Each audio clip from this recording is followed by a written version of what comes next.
আচ্ছা, ভগবান শ্রীকৃষ্ণ মাতা দৈবকীর গর্ভে জন্ম নিয়েও কেন মাতা দৈবকীর স্তনদুগ্ধ পান করলেন না? কারণ ত্রেতায় রাম অবতারে দৈবকীর অভিশাপ ছিল। কারণ দৈবকী ছিল দশরথের এক রানী, নাম ছিল কৈকেয়ী। পিতৃসত্য পালনের জন্য যখন ভগবান রামচন্দ্র বনবাসে গমন করছিলেন, সেই সময় নিজ মাতা দুধের বাটি নিয়ে বলেছিলেন, রাম যাবার সময় দুগ্ধটি সেবা করে যা বাবা।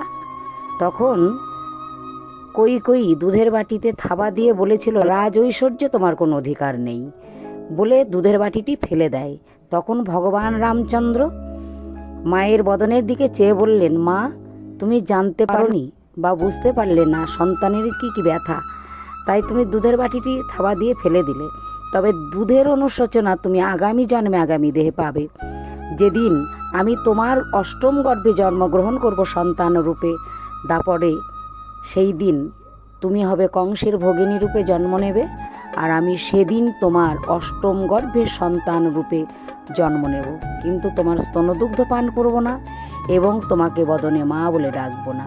সেই অভিশাপে আজকে দৈবকী সন্তান রূপে প্রসব করলেন ভগবানকে, কিন্তু তার স্তন পান করাতে পারলেন না এবং তার মা ডাক শুনতে পেলেন না অভিশাপের কারণে।